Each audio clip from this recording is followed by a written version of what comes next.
देते हैं कि पाकिस्तान तहरीक इंसाफ के चेयरमैन इमरान खान ने बोल न्यूज के सीनियर एंकर पर्सन उसामा गाजी से गुफ्तगू की है और इमरान खान ने इस गुफ्तगू में यह कहा है कि शहबाज शरीफ की नींदें उड़ने वाली हैं। कौमी असम्बली के हवाले से प्लान कर लिया है, नून लीग के MNAs राब्ते में हैं, पहले उनका टेस्ट होगा फिर वो शामिल होंगे, कौमी असम्बलियों में निगरान सेटअप के लिए वापस जा सकते हैं।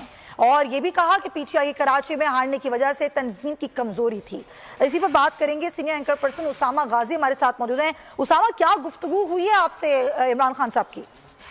देखिए, इमरान खान साहब लग रहा है कि वो अब आगे की तरफ देख रहे हैं और इसमें जो उन्होंने जर्नलिस्ट से मुलाकात की उसमें उनका ये कहना है कि हमने अब आगे बढ़ना है, मुल्क को जो इस वक्त जहां पर जिस गहरी खाई में गिर गया है इसको अब किस तरह से आगे लेकर जाना है। अब एस्टैब्लिशमेंट को सोचना है कि आगे किस तरह बढ़ना है। इमरान खान साहब ट्रुथ एंड रिकंसिलिएशन की बात कर रहे हैं कि जो हो गया अब उससे हमें आगे निकलना है और उसके लिए वो समझ रहे हैं कि देखिए एक फ्री एंड फेयर इलेक्शन वाहिद हल है, इसके अलावा कुछ और नहीं। और जितने भी बाकी चीजें हैं जो बयानात जिस तरह आपने बताए हैं वो सब उसकी कड़ी है कि कौमी असम्बली के हवाले से, निगरान सेटअप के हवाले से, यानी आगे बढ़ा जाए। एक और बड़ी बात जो इमरान खान साहब ने कही वो ये थी कि मार्च और अप्रैल में इमरान खान साहब कह रहे हैं कि इलेक्शन है और जब उन्होंने बात की तो ये तो जाहिर है उनके जुमले हैं, ये तो उनकी तरफ से वाज़ेह बयान है, लेकिन उनके चेहरे पर एक अजीब उस वक्त मुस्कुराहट थी जब उन्होंने ये बात की और बॉडी लैंग्वेज जितनी मैं उनकी नोट कर रहा था उससे मुझे ये अंदाजा हुआ कि उनको इस पर एक तरह से कोई इशारा या कुछ यकीन सा है। एक होता है ना कि उनका एक तज्जिया है, अंदाजा है, नहीं, उनको ये वाज़ेह नजर आ रहा है कि मार्च और अप्रैल में वो इलेक्शन देख रहे हैं। अच्छा। अब जो वजह वो बताते हैं वो ये है कि हुकूमत इस वक्त पूरी तरह से फंस चुकी है और अब उनको इसी महीने में या तो IMF की शराइत मानकर गैस, बिजली, पेट्रोल, हर चीज महंगी करनी होगी, डॉलर की कीमत को खुला छोड़ना होगा, या फिर अगर वो नहीं करते तो उनके पास इस वक्त सऊदी अरब से $1 अरब, UAE से $1 अरब, ये $2 अरब शायद एक महीने के लिए उनके काफी होंगे और फिर मुल्क डिफॉल्ट कर जाएगा अगर IMF की तरफ नहीं जाते। तो दोनों तरह से अगर खुदा न खास्ता इमरान खान साहब बड़े परेशान थे डिफॉल्ट के लफ्ज बोलते हुए कि अगर डिफॉल्ट की तरफ चले गए, डिफॉल्ट हो जाएगा अगर IMF से नहीं मानते तो फिर जो हाल होगा वो हम बयान भी नहीं कर सकते। तो इस पर वो बड़े परेशान थे। और दूसरा उनका कहना है कि अगर IMF की मानते हैं तो महंगाई होगी और फिर इतना ज्यादा ये इतनी कमजोर हो चुके हैं कि ये फिर अफोर्ड ही नहीं कर सकेंगे।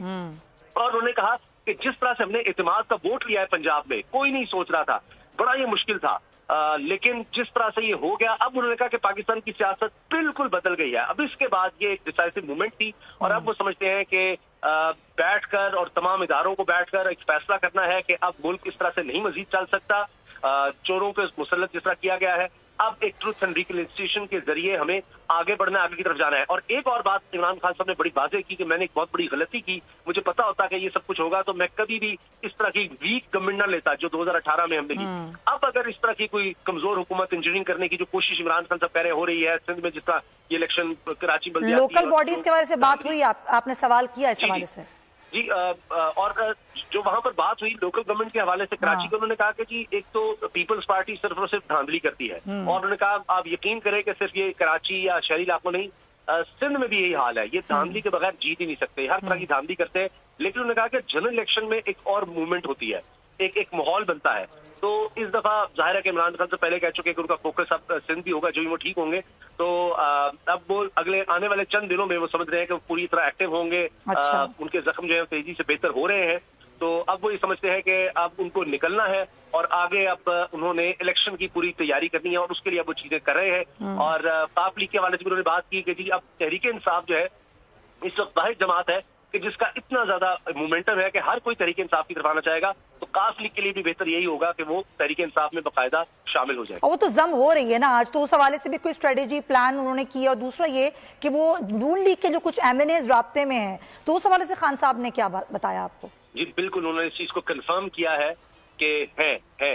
अच्छा। उन्होंने जब बात कही, लेकिन उस पर जिस तरह होता है कि है तो सही, लेकिन वो शायद उस तरफ जाना नहीं चाह रहे, वो समझते हैं कि उसके बगैर ही काम होते हैं। उनकी मुझे बातों से इस तरह से लगा कि वो ये तो कंफर्म कर रहे हैं कि नून लीग के लोग हमसे राब्ते में हैं और जहां उनको जरूरत पड़ी, यानी जिस तरह से ये अभी एतमाद का वोट लेने की शहबाज शरीफ से बात हो रही है और उस पर इमरान खान सब बड़े कॉन्फिडेंट नजर आ रहे थे कि एतमाद का वोट ये नहीं ले सकेंगे। फिर उन्होंने मिसाल दी कि देखिए जमहूरियत में सबसे बड़ी चीज ये होती है कि एतमाद का वोट अगर कोई नहीं ले सकता फिर वो वजीर आजम नहीं रह सकता अखलाकी तौर पर। जमहूरियत में अखलाकियात बड़ी चीज होती है और उन्होंने कहा कि मैंने खुद हफीज शेख जब सेनेटर का इलेक्शन हारे थे कौमी असम्बली से, तो मैंने इत्तेमाद का वोट दिया था उस वक्त उन हालात में, तो इसलिए बड़े कॉन्फिडेंट में नजर आ रहे थे और शायद उस वक्त उनको जरूरत पड़े नून लीग के उन लोगों की जिसके हवाले से तो क्या ये कहीं बात हो रही है, क्योंकि देखिए सवाल तो कई दिनों से किया जा रहा है ना उसामा, कि खान साहब से ऐसी कोई बात हुई कि सदर कह सकते हैं वजीर आजम को कि वो इत्तेमाद का वोट ले लें?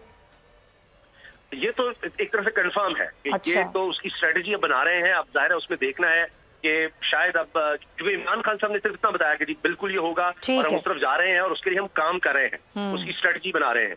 अब लगता यह है कि एक तो वो समझ रहे हैं कि कोई ना कोई जो जमात है वो शायद जिस तरह MQM है या कोई और वो अलग हो सके, या दूसरा फिर साथ जो नून लीग के लोग उनसे राब्ते में हैं उनको भी इस्तेमाल किया जा सकता है कि वो शायद स्टेन कर जाए, वो ना आए। जब इत्तेमाद के वोट की हो तो अगर तादाद कम हो गई तो फिर तो कहानी खत्म हो जाएगी शहबाज शरीफ साहब की। तो ये अब उनकी स्ट्रेटेजी उन्होंने नहीं बताई कि क्या है, सिर्फ उन्होंने अच्छा, कुछ बताया उन्होंने कोई टाइम फ्रेम, ये कितनी जल्दी हो सकता है, इसी महीने या फिर अगले महीने? ये बहुत अच्छा आपका सवाल है, लेकिन मुझे लगता है कि चूंकि वो मार्च और अप्रैल पे इलेक्शन का कह रहे हैं तो अब इसमें ज्यादा दिन नहीं होंगे। मुझे लगता है कि अगले चंद दिनों में वो ये मूव इत्तेमाद वाली जो है वो ले आएंगे अगले चंद दिनों में। और वो ये भी कहा उन्होंने आपसे उसामा के मार्च अप्रैल जनरल इलेक्शन के ही महीने होंगे। जी बिल्कुल, ये वो बड़े इस पर कॉन्फिडेंट थे और इस पर वो उनको ऐसे लग रहा था कि जैसे उनको इसकी कोई यकीन दहानी सी है, उनको इस बात का यकीन है कि ये होकर रहेगा, मार्च और अप्रैल में इलेक्शन होंगे, क्योंकि मंगल को उन्होंने कह दिया है कि अब KP की असेंबली भी तहलील हो रही है। ये भी उन्होंने और वो KP असेंबली का नोटिफिकेशन कब तक आ रहा है उसामा, कोई बताया उन्होंने? मंगल को उन्होंने बता दिया है कि कल यानी अब हो जाएगा और उसके बाद वो कह रहे हैं जुमेरात तक असेंबली तहलील हो जाएगी। 48 घंटे का वक्त होता है, तो उसके बाद फिर असेंबलियां तहलील हो जाएंगी और फिर वो कह रहे हैं कि सब इलेक्शन की तरफ जाएंगे। यानी कि आप ये कह रहे हैं कि पंजाब असेंबली का मामला हो गया, KP असेंबली का कल तक हो जाएगा, 1-2 रोज में कौमी असेंबली वाला मामला भी हो जाएगा?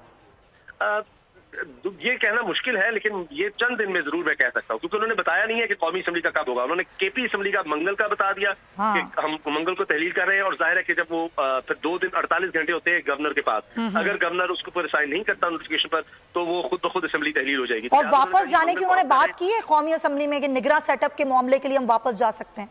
जी बिल्कुल इस तरह में है कि अब आगे जिस तरह से बढ़ना है तो उसके लिए जो भी होगा वो देख सकते हैं, क्योंकि ये वो कह रहे हैं कि अब ये इलेक्शन से नहीं बच सकते। सही है। इलेक्शन जो है हमें चाहिए और उसके लिए इमरान खान साहब कह रहे हैं कि जी अगर ये नहीं मानते तो 70% तो वैसे इलेक्शन हो रहे होंगे। लेकिन जब उन्होंने बात की तो उससे ज्यादा वो कॉन्फिडेंट थे मार्च और अप्रैल में इलेक्शन के लिए। तो उसके लिए वो इत्तेमाद का वोट मेरा ख्याल है कि सदर से किसी भी वक्त कह सकते हैं, शायद अगले चंद दिन में। उसामा, मैं चाहूंगी हमारे साथ रहिए आप। समी इब्राहिम साहब भी हमें ज्वाइन करें, नजीर लगारी साहब भी हमारे साथ हैं, दोनों से हम बात करते हैं। समी साहब, ये बड़ी बात है कि ये चंद दिन की